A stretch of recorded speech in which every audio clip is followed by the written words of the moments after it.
So it is about raising. I mean, is it about raising money for a cause, or is it about raising money for you? Well, I don't separate myself from what I'm doing, so I can't really answer that question. I mean, for me, what, am I going to buy a yacht? No.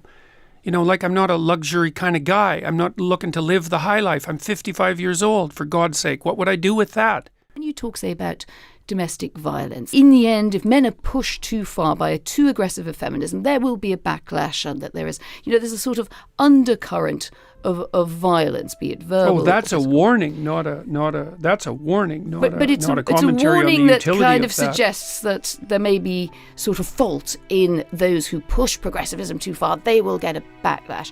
Some people, of course, see that as a bit of a permissive environment for bad behaviour.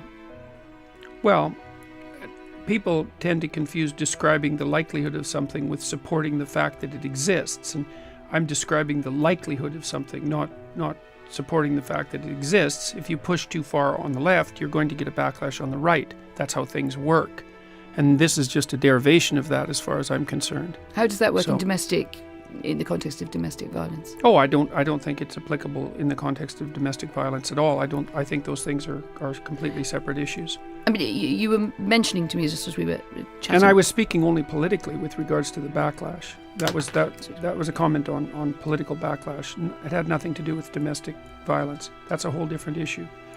But violence often pops up in your work as something you think drives things. I think you've said in relations between men are regulated by a background threat of force, and in a sense that's why men have difficulty with women.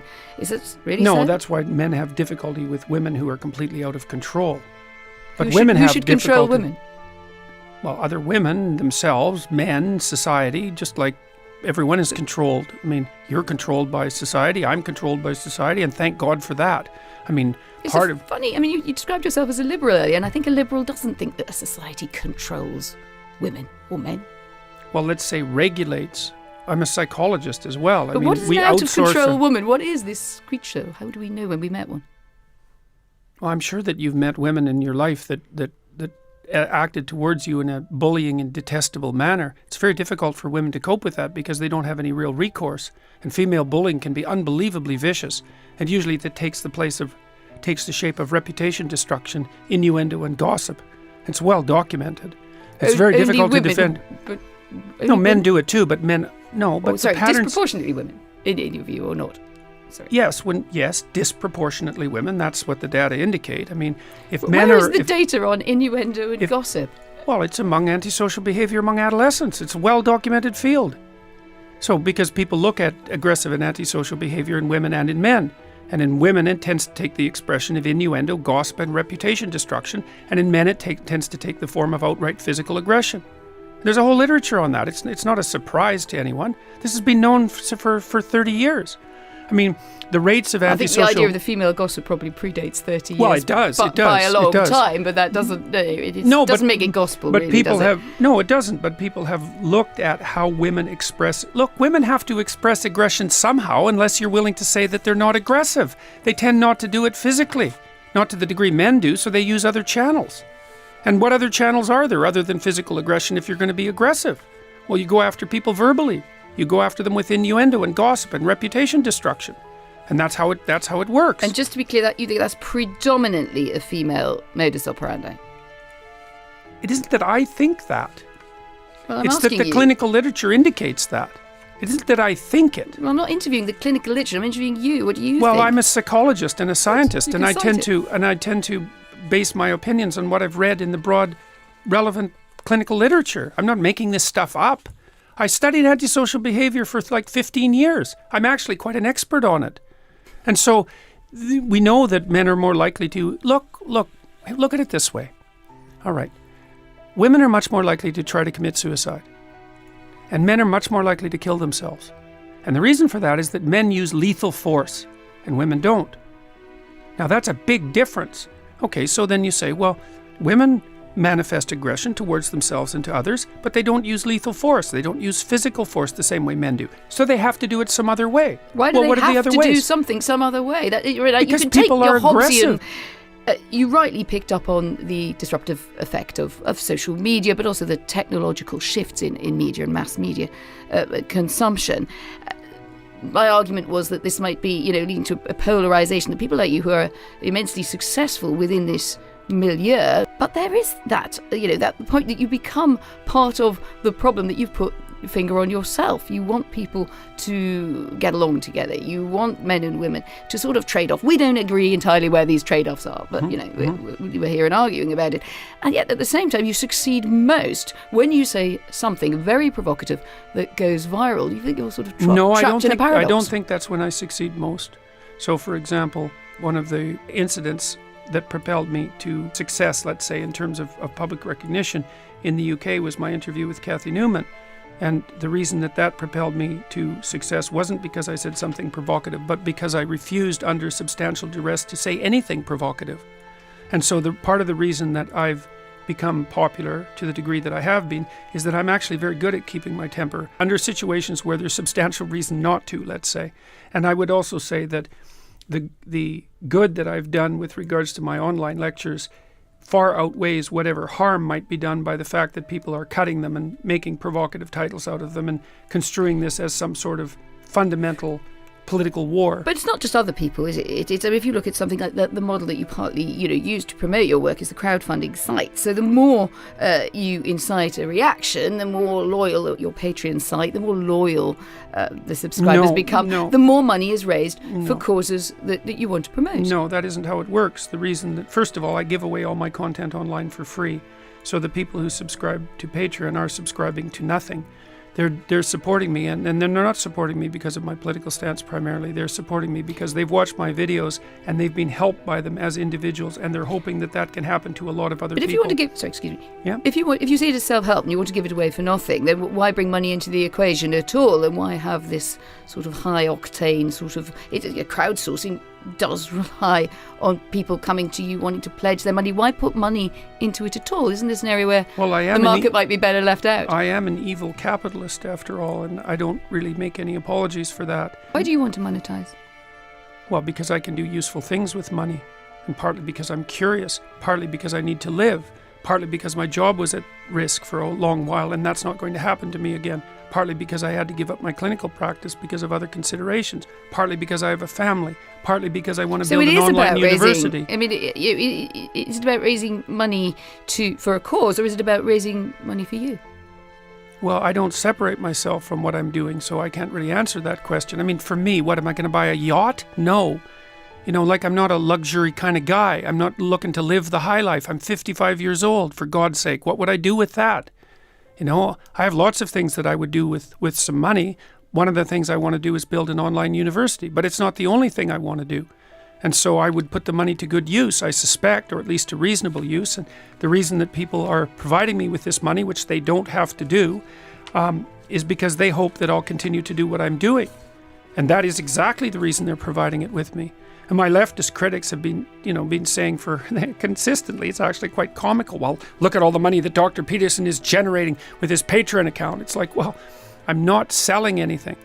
All the stuff I do online is free. It's not even advertising supported. So if people want to support me on Patreon because they think that what I'm doing is helpful, then more power to them as far as I'm concerned. And do you feel that your kind of hearing works better in one direction than the other?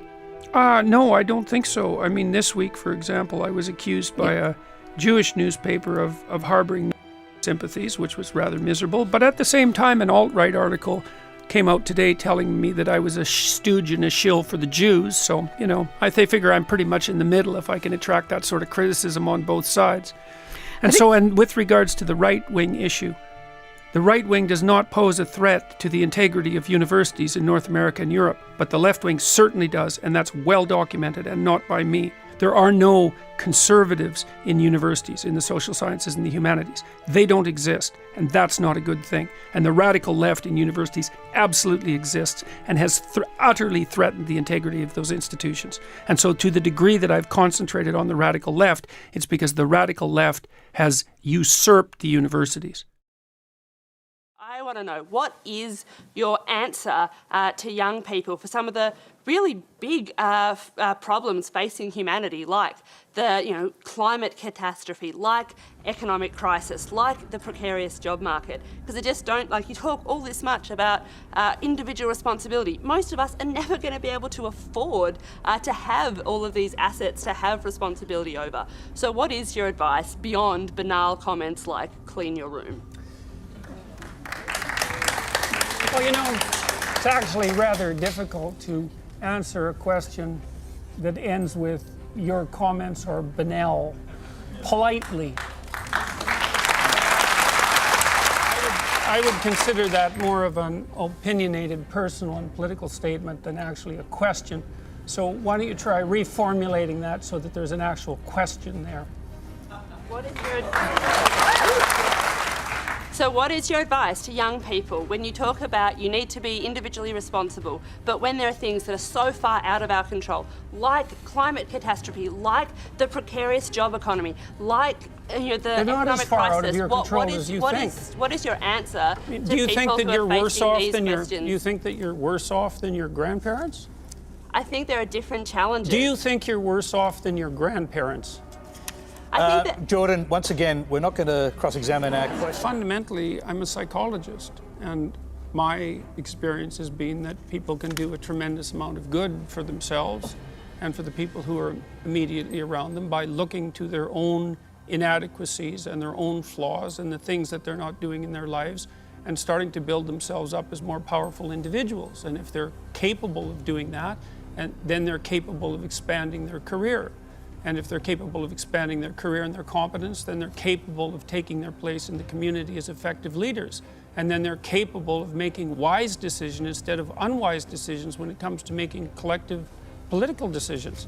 I'm not suggesting in the least, and have never suggested, that there's no domain for social action. I'm suggesting that people who don't have their own houses in order should be very careful before they go about reorganizing the world, which happens in many ways.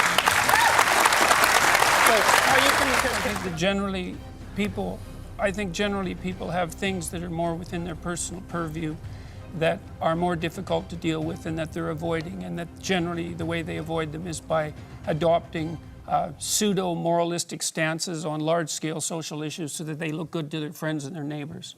That's what it looks like. Racism is a global and vague term. Sorry, but why would you possibly do that? What did that mean? Because I said it was a global and vague term. The inverted commas is if it's not a real thing. No, that isn't what it meant. Well, what did it mean then? Explain. It meant that it... I know a lot of people who have staggeringly successful careers, and they're often loath to go into a political field despite the tremendous expertise they've developed, because they have to put everything that they've already accomplished on hold or in hawk, in a sense, to enter the public sphere. And I think one of the problems with that is that the most highly competent people in many fields are dissuaded from a political career because it requires the unproductive sacrifice of everything they've built. And so what that does, in some sense, is deprive us of some of the best people who could be considering politics as a mode of public service. And so that's a complicated problem to try to solve. Why do we assume that such people are the best people? They're obviously not the best people for the job. Because they've demonstrated extreme competence in at least one area of That's banking, that's that persona. This is why we're in the situation where we are with people like politicians that we have at the moment that are corrupt. There's no transparency, there's no accountability that you get in industry, and we don't even have it in our politics at the moment. No, but that's not why you have corruption. Attitude that what is perceived as a good leader. No, that's not why you have that problem. Most people who are successful in their given field aren't corrupt. It's very difficult to become successful and be corrupt. So I know people like to think that, but it's just not true. Corruption is good, it's acceptable. Look, 3% of the population is psychopathic, and it never really goes above that. And the reason that it never goes above that is because being psychopathic is not a very good strategy. And so the idea that people in power are corrupt, by definition, especially if they've built up their stature and influence as a consequence of competence, is simply wrong. And so you do want people who've demonstrated high levels of competence in at least one other field to serve as potential political candidates. What else would you use as a criteria for their ability? It's absolutely the case that institutions have a proclivity towards corruption under some circumstances. That's true of all institutions. But to blindly assume that that's more characteristic, let's say, of your political leaders than it is of you, for example, as a person, it's an empty sort of cynicism. It doesn't serve people well, and it's not true of reasonable governments or countries. It's simply not true. The revelations from cricket's Azim Rafiq. Former cricketer Azim Rafiq this morning stood before politicians ready to give his honest and powerful testimony about the racist treatment he says he was forced to endure during his time playing for Yorkshire County Cricket Club. I felt isolated, humiliated at times, constant use of the word. In 2017 pre-season tour, we were in a place and Gary Balance walks over and goes, "Why are you talking to him? You know he's a or he's not a sheikh, he's got no oil." And footballers still taking the knee. What does this say about racism as a continuing undercurrent in present-day Britain? Things need to be particularized rather than generalized, as a general rule, let's say. And so this cricket player was facing racism by his own account. The question is, who, when, what, exactly? Because otherwise it degenerates into something like a discussion of structural racism. And when it becomes abstracted up to that level, first of all, that pits group against group, which I think is entirely counterproductive. And it actually doesn't address the issue. You know, racism is a global and vague term. Sorry, but why would you possibly do that? What did that mean? Because I said it was a global and vague term. The inverted commas as if it's not a real thing. No, that isn't what it meant. Well, what did it mean then? Explain. It meant that it's indicative of low-resolution thinking. And what I mean by that is we use all these terms frequently in discussions like this that are he was containers of undifferentiated content. He was repeatedly called abusive terms directly linked to his ethnicity. By who? By not just one, but repeated members of the Yorkshire Cricket Club. He's had people contact him. If it walks like a duck, Jordan, talks like a duck, it's a duck. It's racism. I'm not denying his experience. Right. What I asked was exactly who and when, and you just answered that question. So I would say those specific people should be held specifically to account for their actions before any movement up the abstraction hierarchy to a discussion of something like structural racism, which I don't think is helpful. Well, he has talked about institutional racism in cricket. He says that's what he's experienced as a term, institutional racism. Right, I know. And like I said, I believe that abstracting up the problem to that level of analysis does no good because it pits groups against groups. I think it exacerbates the problem, the concept of structural racism. It's too imprecise. It doesn't address the issue. Now, that does not mean racism does not exist. That is not what I'm saying in the least. Maybe let's do less of the hand movements and let's look at the evidence. So yes, there was. I'll try the to control evidence it in the future. About the experience that Azim had, about multiple accounts.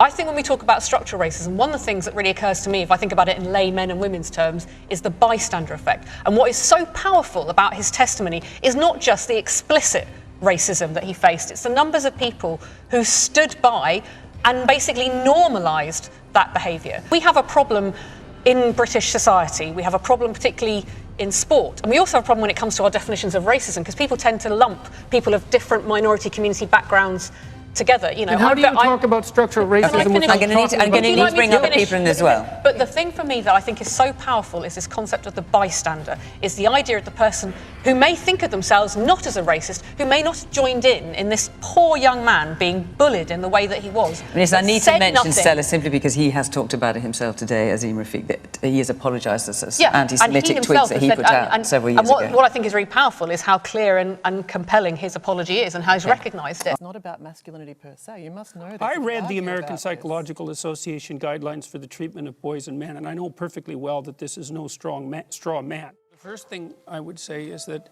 I'm not anti-feminist per se. I mean, I think the idea that the world would benefit from the movement of talent from both sexes into the workplace as rapidly as possible is something that anyone with any sense should share, given the rather the rarity of talent and the necessity for for utilizing it.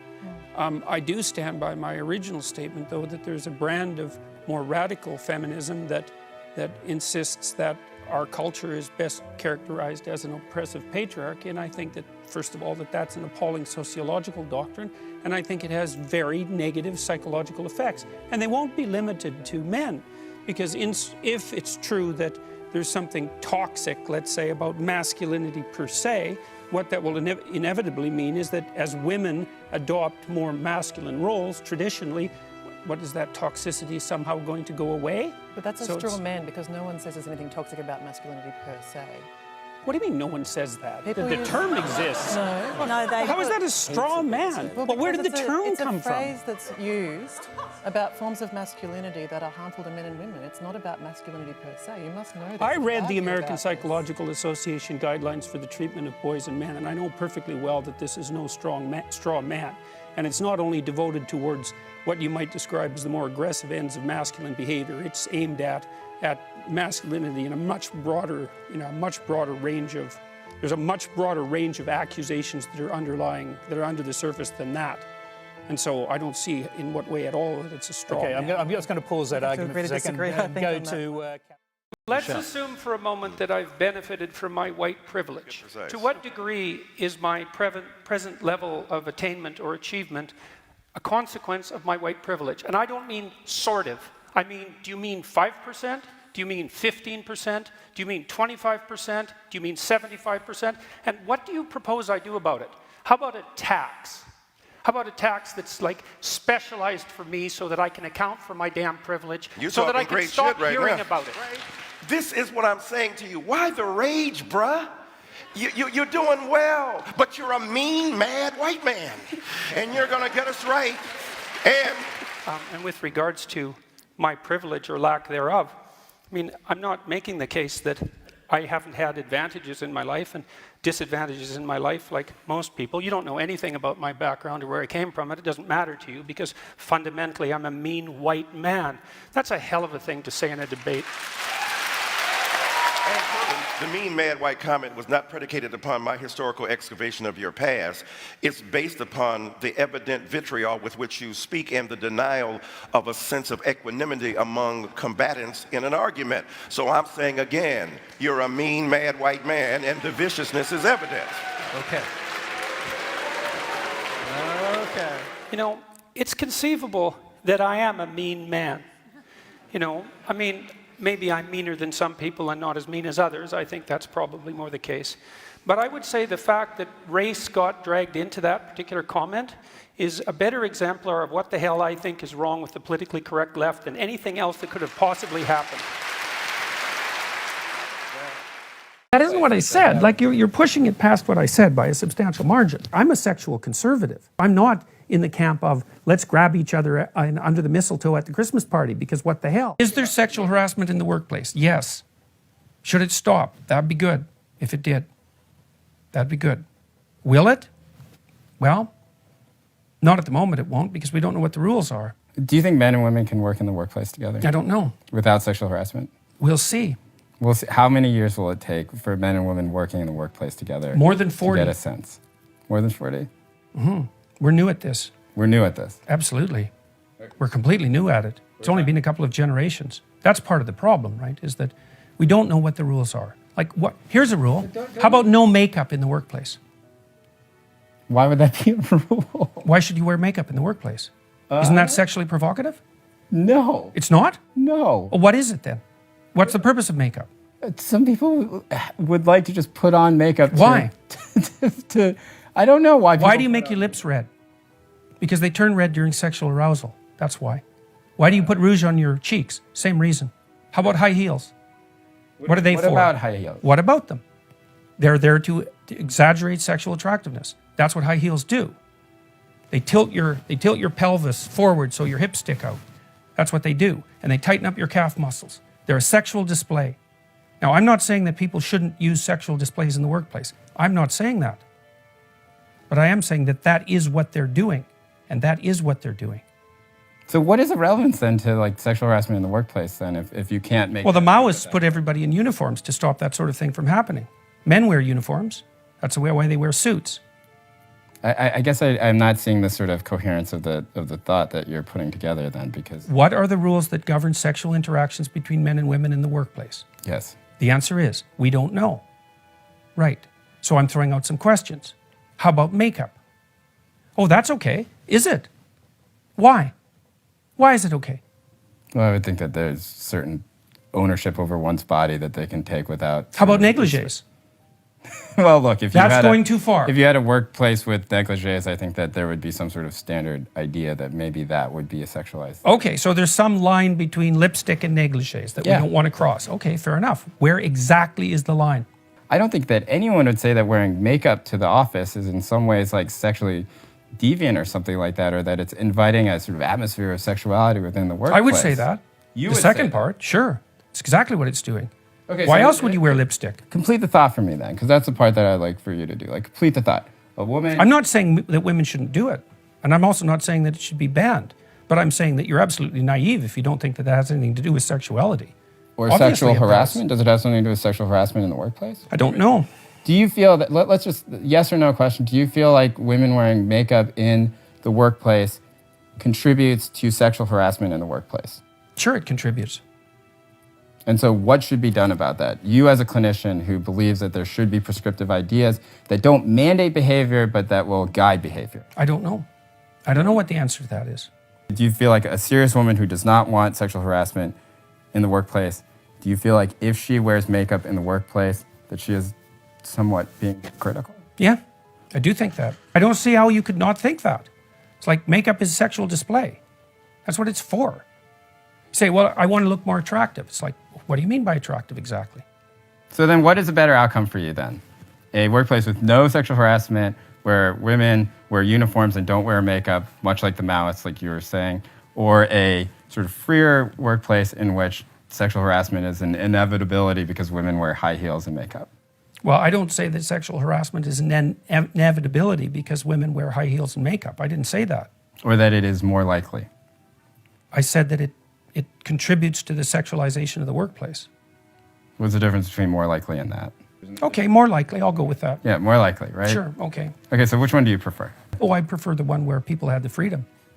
And so within that, so we've gotten to that point, that people should have freedom to wear makeup, right? But that will inevitably lead to, not inevitably, that it is more likely that sexual harassment happens in the workplace. That isn't what I said. Like, you're pushing it past what I said by a substantial margin. Sure, I said that we don't understand the rules that govern the interactions between men and women in the workplace, right? We don't understand the rules. And so I was pushing a limit case. That's what I was doing. I wasn't saying women shouldn't wear makeup. No, I was saying never we saying could that have you a said question that either, about, though. there should be a question raised about that. And there is often. I mean, companies have dress codes, let's say, you know, and they have a reason for that. But the fact that we got tangled up in this conversation is an indication of exactly how difficult it is to have a reasonable conversation about exactly what rules should govern the interactions between men and women in the workplace. I would object to that a little bit, because I think the reason why this conversation has been difficult is because, like, there are certain things where you'll just punt and you'll say, I'm not saying that, and you'll try and be very hyper-specific. And now, look, there are examples of that where I feel like you were right. Like, I feel like the Kathy Newman article, or the Kathy Newman interview, I felt like a lot of that she put words in your mouth. You're just saying that's the way it is. So you're saying women have some sort of duty. So You're if you saying want women domination- want to dominate. You're saying you've done your research. I don't feel like I'm doing that. In fact, I've been extremely careful not to. I'm definitely not accusing you of that. Okay, so I'm just saying that these sorts of conversations are difficult, not that you're making it unduly difficult, because I don't think you are. How do we not then take the next step and say that if we want to get rid of sexual harassment in the workplace, that your belief is that women should not wear high heels or makeup in the workplace? Oh, because there's other potential solutions. People could, you could allow for a certain amount of sexual tension and not act on it in a reprehensible manner. One of the things that's enjoyable about the interactions between men and women, even if you're married, is an element of flirtatiousness that can underscore the interaction. Okay, you don't want to get rid of that. It's too tyrannical to get rid of that. But you're playing with fire. You have to know that you're playing with fire. And so there's going to be some sexual provocativeness in the workplace, let's say, both ways. But you're playing with fire. And you need to know what the rules are. We don't know what the rules are. Okay, how about what if I said it is okay to flirt with your coworker from time to time, but don't don't grab them in the privates. Well, that seems, I think we could agree that might be a reasonable start, right? But then, of course, you still have the problem of exactly what constitutes acceptable flirting. Do you feel like the majority of people then who are sort of in this Me Too movement right now, who have been speaking out, yeah. I mean, do you really think all of them are saying that you can't flirt at all? Or do you think most of them are saying, you just don't grab me in the privates? Because just as somebody who also has read about this, who's studied it quite a bit, who has followed it very intensely, it really does seem like the message is like, hey, don't pull your robe off, don't grab me in the boobs. No, I think it's worse than that. You do? Yeah, well, look at what happened with NBC. Now you're supposed to report your coworkers if you suspect them of romantic entanglements. You said, is it only about not being grabbed? It's like, no, it's not only about that. If it was only about not being grabbed, would you be okay with it? Well, I'm not in favor of people being involuntarily grabbed. I'm not in favor of sexual harassment or sexual assault, and not in the least. I already told you what I think. I'm a sexual conservative. Sure. I don't think people should have sex on the first date. I think they should be very careful with sex, right? So I'm not in the camp of let's grab each other under the mistletoe at the Christmas party, because what the hell? I'm not in that camp.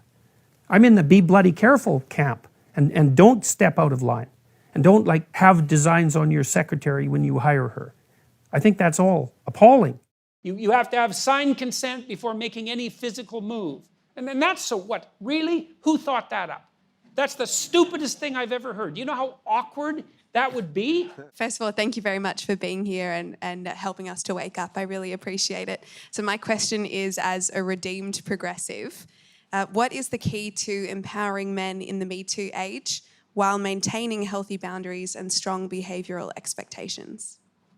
We've had relatively reliable birth control since 1960. Okay, that's not very long. And we underestimate the unbelievable technological triumph of birth control. It's the hydrogen bomb, it's the transistor, it's a major league transformation in human interaction. Women are now free from involuntary reproduction. That's never been the case in the entire history of the planet. Okay, we don't know exactly what to do about that. Okay, so the first idea in the 60s was, hell, let's party. And you could see why. It's like, what the rules for not engaging in promiscuous sexual intercourse seemed to have vanished. So we had a couple of decades of experimentation. It's like, well, how'd that go? Little hard on the family, I would say. That's not so good for kids. AIDS, that wasn't a plus. Could have killed us all. And it mutated, particularly to take advantage of promiscuous sex, because viruses are very tricky things. So it turns out that sex is a little bit more complicated than we thought. Well, it actually turns out that it's a lot more complicated than we think. Okay, and now it's 50, 60 years later, and we're trying to sort this out. It's like, well, when is it okay to have sex? Exactly. And when is it not okay to have sex? And what does it mean that it's okay? And what does consent mean? And the answer to that is, well, we never used to have to think these things through, because the rule was don't have sex until you get married. That was the rule. Now that isn't the rule. Okay, so what's the rule?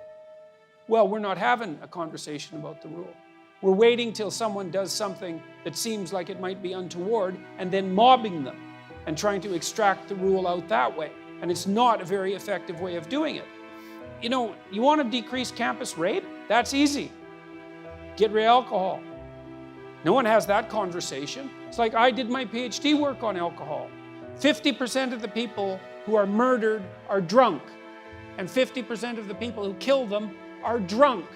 And almost all the date rape situations are consequences of excess intoxication. But yet there's a party culture on campuses, and anything goes. And you also have this strange thing, especially on the radical left, which is unbelievably paradoxical, where absolutely every form of sexual expression imaginable is 100% permissible because sex is fine, But it's so dangerous that while you're dancing with someone at a Princeton mixer, you have to ask them 2 or 3 times if it's okay for you to continue. And that's actually the case, by the way. I'm not making that up. It's like, well, both of those things can't be true. Now, what's happening, I think, on the Me Too end of things and the affirmative consent end of things is the old sexual taboos are reasserting themselves. The idea that we can extract sex out from emotional intimacy, and especially emotional intimacy, I would say, psychological intimacy, maybe even from long-term relationship, I don't believe it's a tenable idea. I don't think we can do it. And a lot of what we're seeing is the backlash against that. It's like, well, I feel used. You know, because one of the things that's happening on the really radical end of the anti-sexual abuse movement is the idea that, well, if you have intercourse with someone and then you regret it the next day, that's evidence that it wasn't consensual. Well, it is, in a sense, evidence that it wasn't consensual, because it's evidence that you didn't bloody well think it through, right? It was good for last night, but it's not good for today. It's not very wise. The question is, well, what constitutes consent? And we need to have a very serious conversation about that. Like, under what circumstances is it acceptable to give consent? But we're not mature enough to have that conversation. We want it both ways. We want to be able to do whatever we want, with whoever we want, whenever we want, with no consequences, and we want there never to be any trouble about consent. It's like, well, no, that's not going to happen. I don't think that sex works very well outside of committed relationships. I don't think there's any evidence that it does. There's a strong proclivity across cultures for the enforcement, social enforcement of long-term monogamy. And there's reasons for that. And I think you deviate from that at your peril. So now, if you want to deviate from that, there's all sorts of reasons to do it. And I can understand why people are interested in adventure and all of that. But, you know, my sense also as a clinician is, you know, you only really get to try out about 5 people in your life. You have to make a decision pretty damn quick. You know, like between 20 and 30, there's a lot of things to get straight, and long-term mate is usually one of them. And most of the time, people should be more careful with their sexual behavior when they're young, especially when they're drunk, than they are. And I just think it's so interesting that all of the taboo reconstruction is coming from the radical left. It's not what you'd expect at all. You'd think it'd be the damn right-wing Christians complaining about, you know, sexual immorality. It's like, no, it's the radical lefties. You know, you have to have signed consent before making any physical move. And then that's so what? Really? Who thought that up? That's the stupidest thing I've ever heard. You know how awkward that would be? You know, you're supposed to be able to do a little bit of nonverbal reading, right? I mean, that's part of romance. You don't see it. You ever see a movie where the 2 people who are dating exchange consent notes? Like, that doesn't happen. So it's an unrealistic solution. But I think the real solution is that despite the fact that we have reliable birth control, we're going to have to relearn what the acceptable rules of propriety are with regards to sexual relationships. One of the things I often tell my young clients is, don't do anything physically with anyone that you wouldn't talk to them about. Because if you're too damn embarrassed to talk about it, well, maybe it's a little premature in the relationship to actually do it. And then there's harm in it. You know, there's emotional harm in it on both parties. There's the cheapening of both parties. So it's going to take us a long time to sort this out.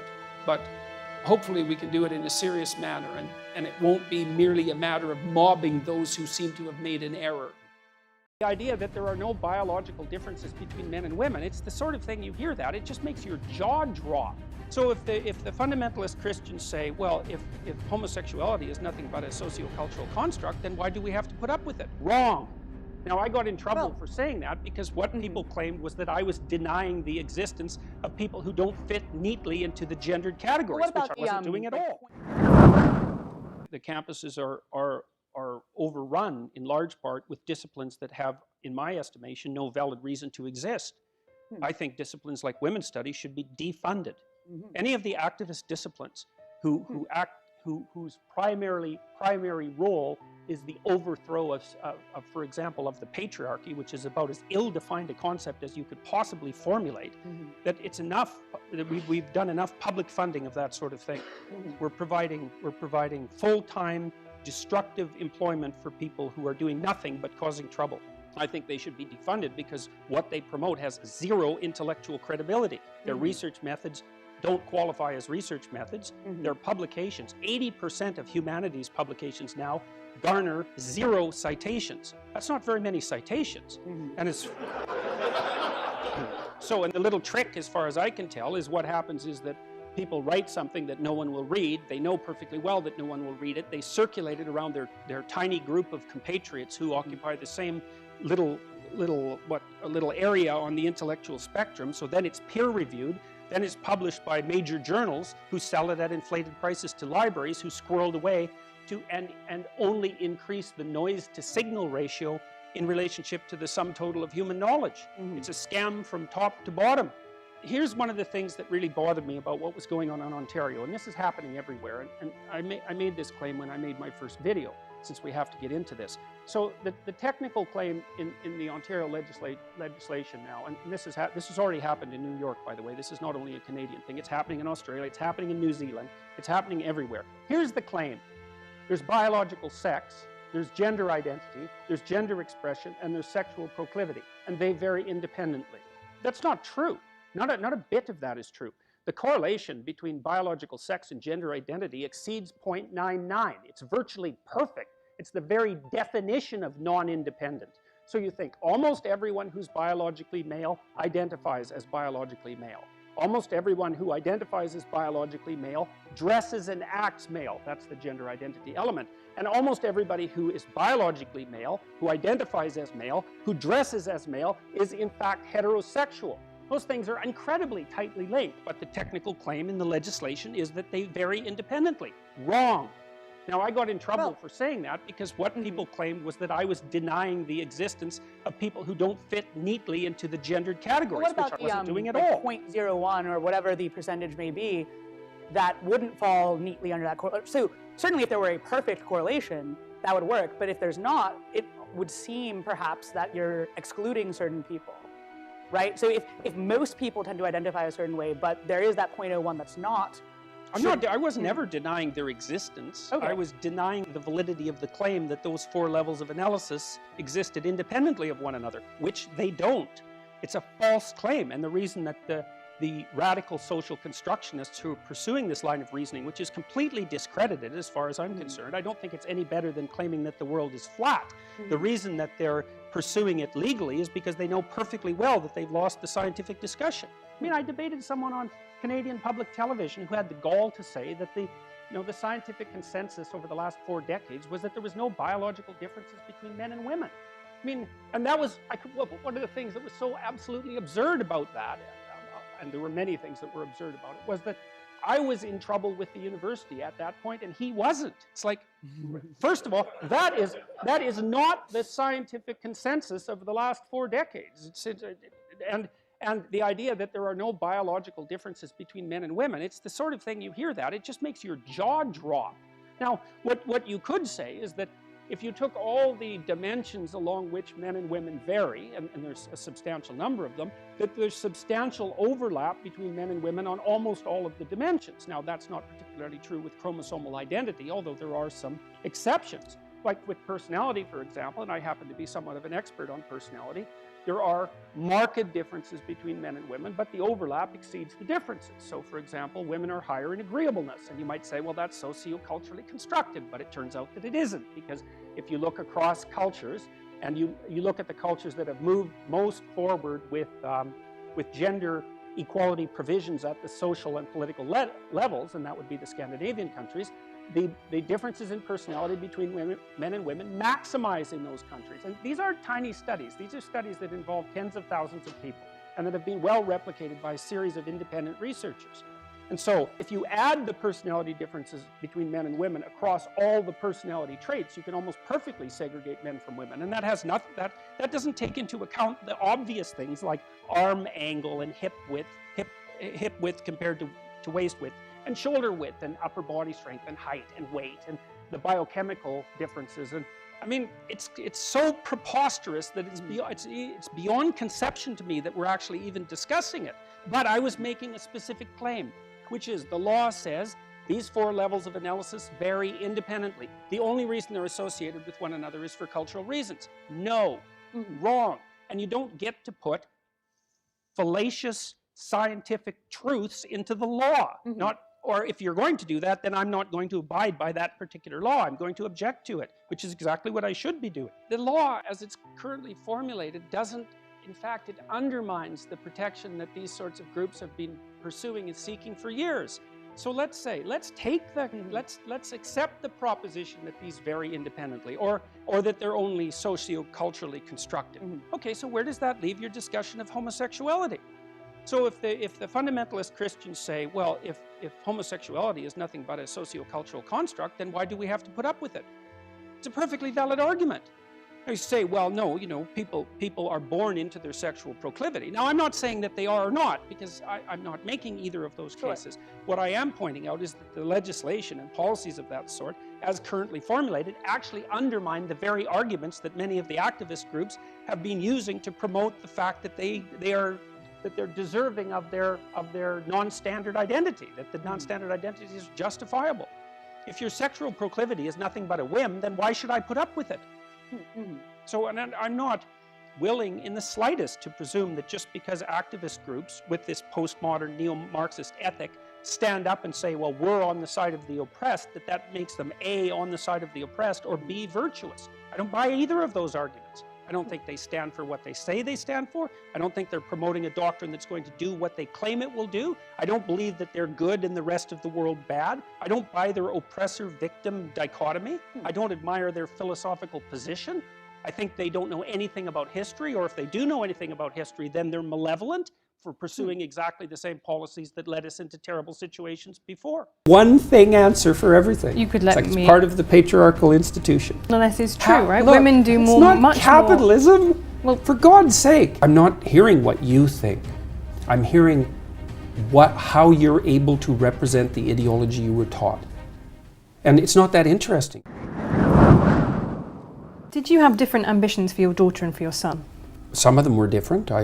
I encouraged my daughter in her desire to be a mother, which is not something I did with my son. Did you encourage him in his desire to be a father? Absolutely. Right, so you encourage both of them to be a parent? Right, but those are different. Yeah, I believe.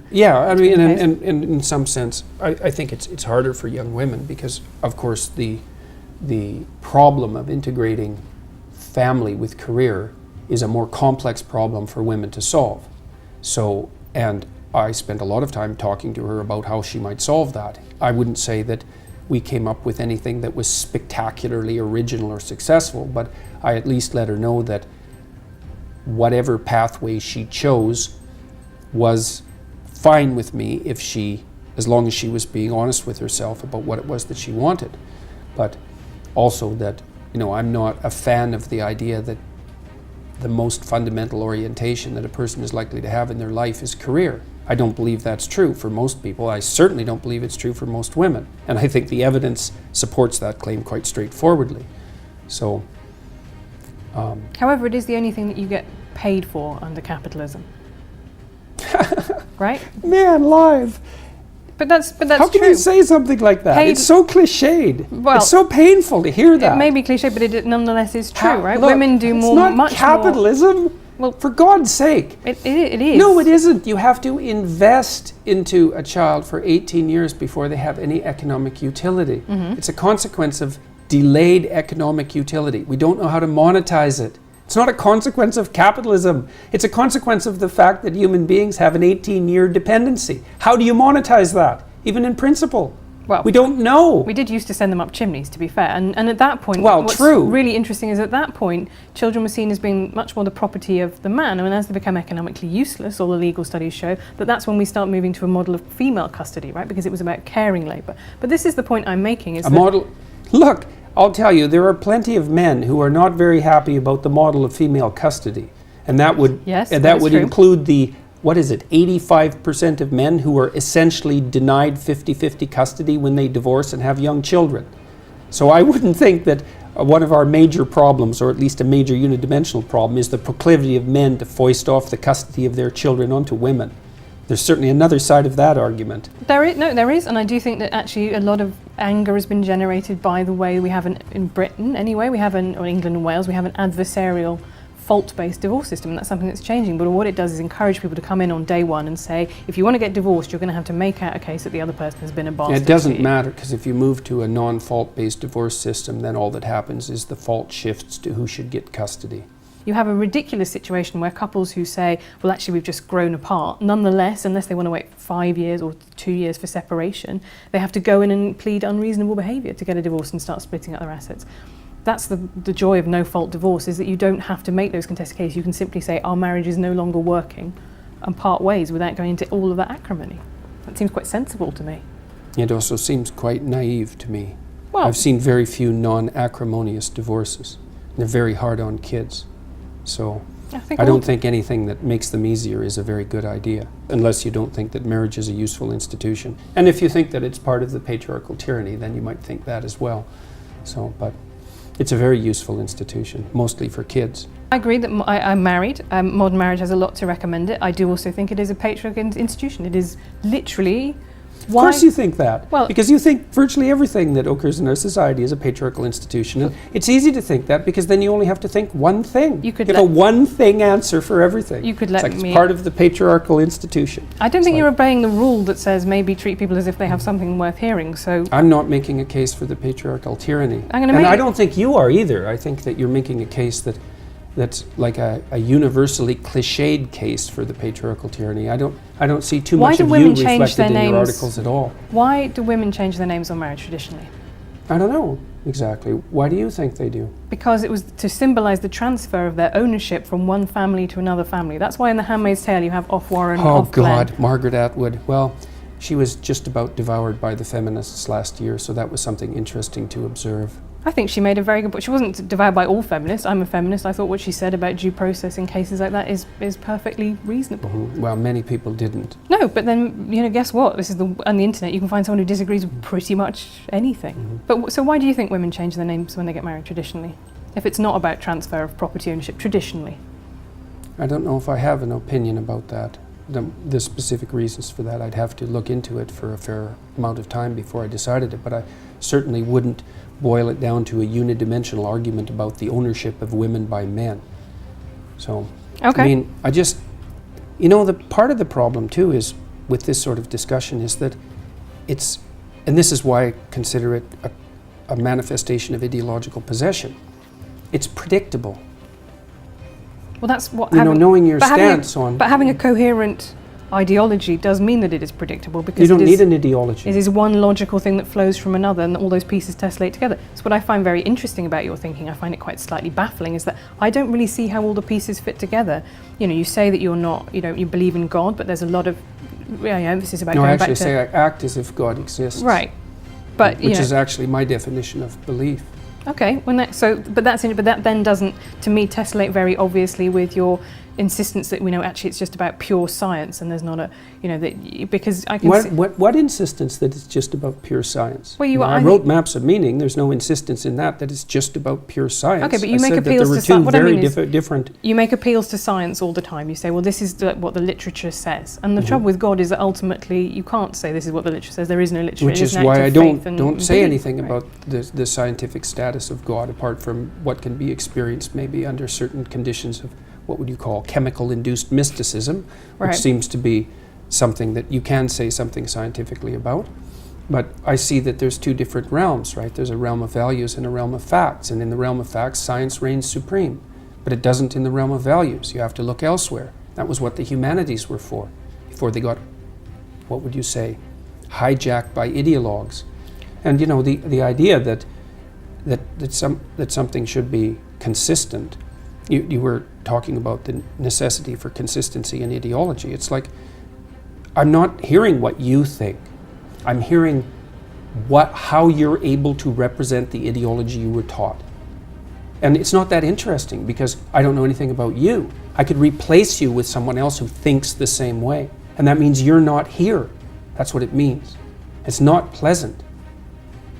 So you're not integrating the specifics of your personal experience with what you've been taught to synthesize something that's genuine and surprising and engaging in a narrative sense as a consequence. And that's the pathology of ideological possession. It's not good. Why should your right to freedom of speech trump a trans person's right not to be offended? Because in order to be able to think, you have to risk being offensive. I mean, look at the conversation we're having right now. You know, like, you're certainly willing to risk offending me in the pursuit of truth. Why should you have the right to do that? It's been rather uncomfortable.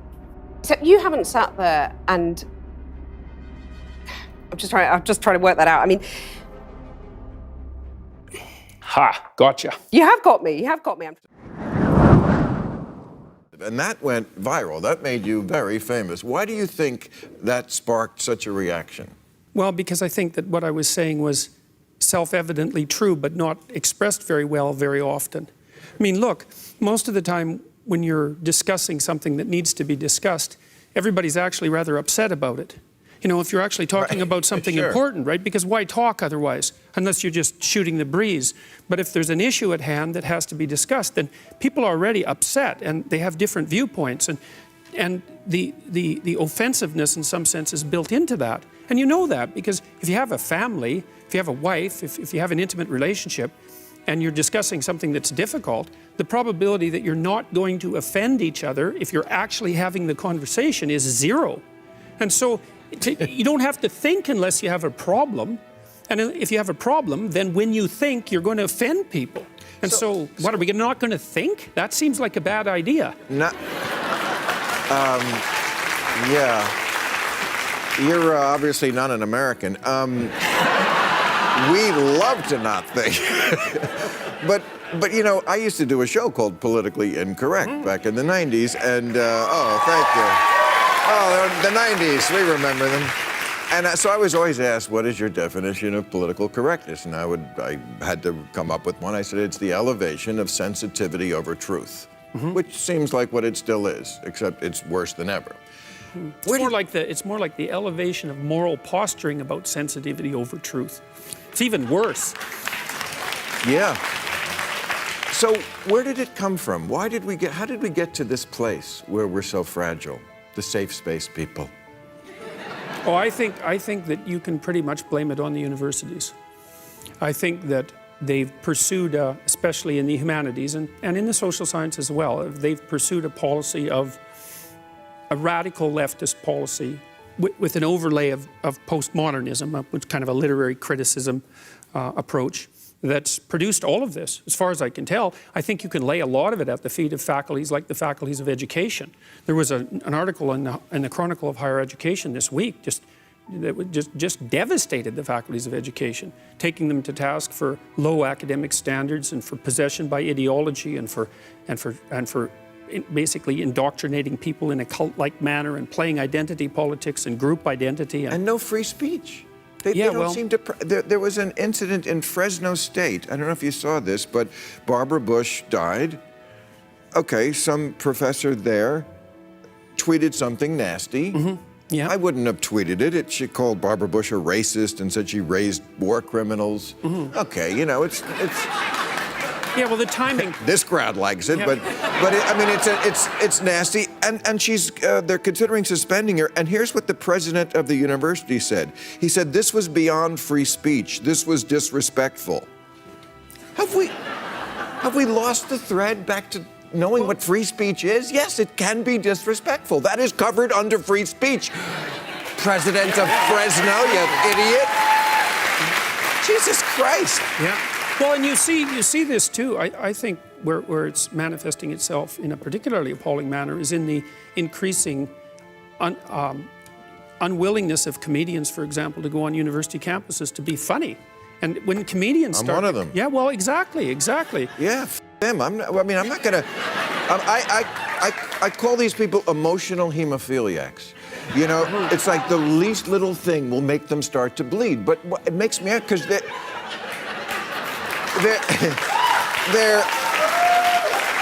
answer is not to go into a room full of sharp objects.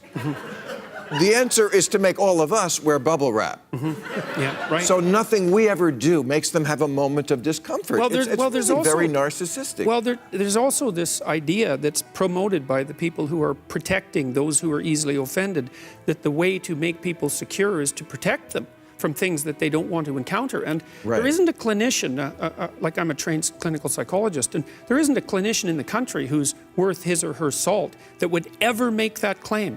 First of all, it's hard to make people safe because life is seriously not safe. Yes. And the way that you make people resilient is by exposing them to things that they're afraid of and that make them uncomfortable voluntarily, but you use exposure. Right. And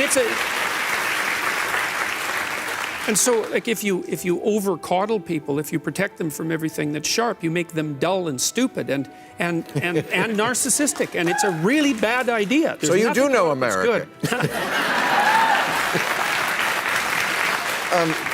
One thing I mean, your book is fantastic, and one of the rules that I really love is you say, don't let your kids do anything that would make you not like them. That's what I've been thinking for years when I call them the you mom generation. When I see kids, never in life because I never go near a child, but like on TV and movies, I see kids like saying you mom. And I'm like, if somebody who wasn't your child did that, you'd be immensely offended, whereas the parents just take it. What's up with that? Well, people don't like to admit that they can dislike their children or children in general, and right. But they can. No, they totally can. One of the things you see very commonly as a clinical psychologist is family members who hate each other, and who it's like they have their hands around each other's necks for 20 years and are squeezing very slowly, trying to strangle each other. And you see parents who clearly detest their children and have ever since they were born. And part of that, I know it's a terrible way of looking at things, but it's true. It's so true. And one of the things... No, parents confide that in me because I don't have kids. Yeah, well, no. That makes it safe. They do. But they say things like, yeah, I love my kids, but if I had to do it over again, I wouldn't. Yeah, well, okay. Like, well, don't tell the kid that. Well, but that's so bad. Look, it is so it's bad. So bad because the thing is about little kids is that little kids have a wonderful element to them. And most people spontaneously like little kids, they'll give them a chance. And if you have little kids, one of the things that's so wonderful about it is that when you bring them out into the world, even people who aren't in good shape, rough people, and who maybe don't have much patience for humanity, it brings out the best in them, you know? And so people are willing to give your kids a chance. But then if they misbehave, especially if they're rude and they don't have any respect and they're whiny and they don't know how to listen, then people don't like your kids and you don't. And then your kids go out into a world where no one likes them. And that's what you do to your kids if you don't like them, is you send them out into that world. But how did parents get so whipped? Well, I think parents are afraid of exercising authority because they tend to think that authority will crush the creative spirit of their child. Oh, that is... See, everything this man says, I think is common sense.